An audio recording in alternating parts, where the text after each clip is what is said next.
백승재 기자의 뉴스 와인. 자, 중부일보 백승재 기자, 안녕하세요. 네, 안녕하세요. 중부일보 백승재입니다. 자, 올바른 손 씻기 인지율과 또 실천율, 실천율이 전년 대비 대폭 증가했다는 그런 소식이네요. 제14회 세계 손 씻기의 날을 맞아서 2020년 실태조사 결과를 발표했다고 하는데 이 소식을 좀 전해주시죠.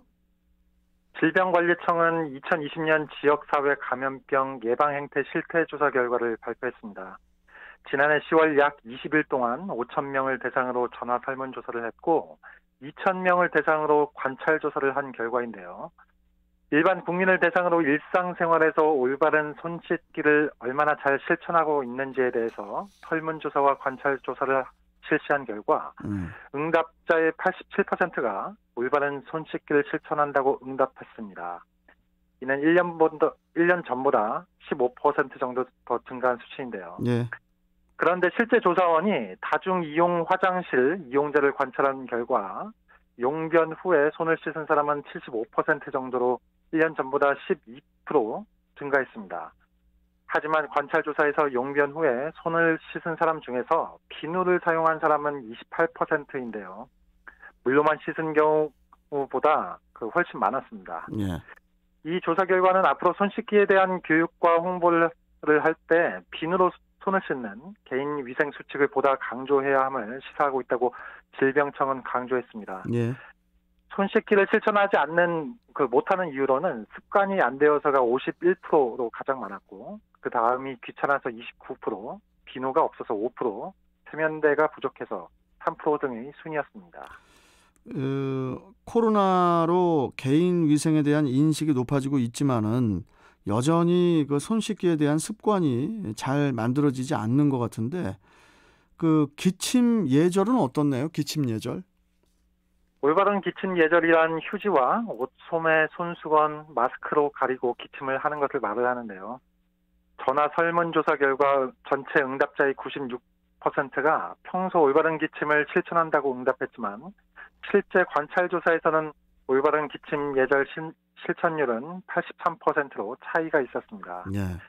하지만 2020년의 기침 예절 실천율은 1년 전보다 무려 50% 정도 증가했는데 이는 코로나19의 영향으로 파악됩니다.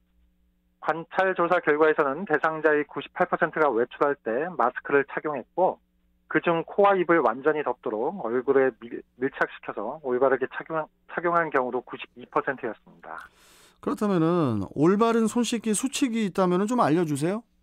네, 손 씻기 수칙이 6단계가 있는데요. 맨 처음에 손바닥과 손바닥을 마주대고 문질러 주시면 되고요. 그 다음으로 손바닥을 마주 잡고 문지르고 손등과 손바닥을 마주대고 문질러야 합니다. 다음으로 엄지손가락을 다른 편의 손바닥으로 돌려주고요. 손바닥을 마주대고 손깍지를 끼고 문지르면 됩니다. 마지막으로 손톱을 반대편 손바닥에 문질러주면 됩니다. 손 씻기는 화장실을 이용한 뒤에 실천해야 하고요. 음식을 먹기 전과 후, 음식을 준비할 때, 아픈 사람을 간병할 때도 마찬가지입니다. 기저귀를 갈거나 화장실 다녀온 아이를 닦아준 후에도 손을 씻어야 하고요. 애인 상처나 창상을 다룰 때 코를 풀거나 기침 및 재채기 후에도 해당됩니다. 쓰레기를 취급한 후에도 동물과 사료, 동물 관련 폐기물 등에 접촉한 뒤에도 그리고 애완동물 접촉 후에 먹이를 준 후에도 마찬가지입니다. 정은경 질병관리청 청장은 올바른 손 씻기가 코로나19를 포함해서 A형 간염, 인플루엔자 등 다양한 감염병을 예방할 수 있고 코로나19로 인한 감염병이 세계적으로 유행하는 상황에서 올바른 손 씻기의 중요성은 그 어느 때보다 강조되고 있다고 말을 했는데요.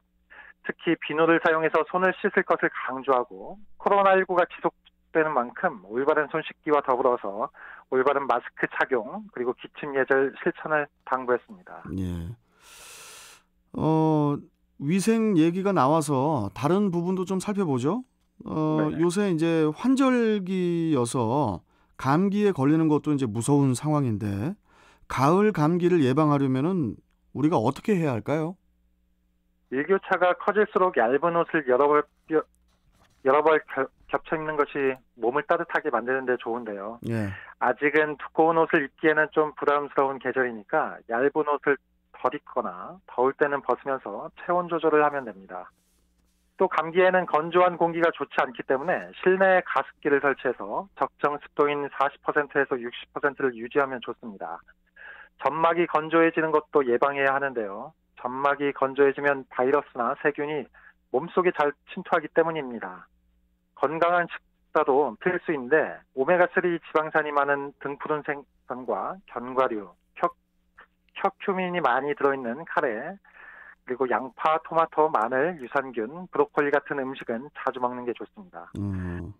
더욱이 감기가 걸렸을 때 몸이 무겁고 피곤하다고 누워있지만 말고 등이 살짝 젖을 정도로 하루에 30분, 일주일에 3차례 이상 운동하는 것이 좋습니다. 잠은 7시간, 8시간 푹 자고 폐에 충분한 산소를 공급해서 체내 대사가 활발해지도록 복식 호흡을 하면 좋습니다. 조용한 곳에서는 눈을 감고 10분에서 20분간 편안한 자세를 유지하는 명상도 면역력을 높이는 방법 중에 하나입니다. 그리고 가을 감기는 어린이와 만 65세 이상 노인에게 치명적일 수 있는데요. 환절기에 감기가 걸리면 폐렴으로 발전할 수 있는 가능성이 있습니다. 그래서 따라서 자주 기침을 하고 가래가 나올 경우 폐렴을 의심하고 병원을 방문하는 게 좋습니다. 여기에 코로나19 진단 검사도 필수입니다. 제가 상당히 몸이 네. 튼튼하지가 않는 게 몸이 무겁고 피곤하고 이럴 때는 저는 무조건 그냥 누워 있어요. 네. 그러다 보면은 또 바로 감기에 또 걸리더라고요. 예, 아까 말씀하셨듯이 하루에 좀 이렇게 좀 등이 살짝 젖을 정도로 하루에 한 30분 정도 이렇게 좀 땀을 좀 흘리는 게 그게 감기 예방에도 좋지 않을까. 저도 좀 실천에 좀 옮겨보도록 하겠습니다. 백 기자님도 어떻게 운동하십니까? 예, 전 좋아합니다. 예, 좋아하시는 분이셨군요. 예, 알겠습니다. 오늘 말씀 여기까지 듣겠습니다. 고맙습니다. 예, 고맙습니다. 예, 자, 중부일보 백승재 기자와 뉴스 Y 함께 했고요.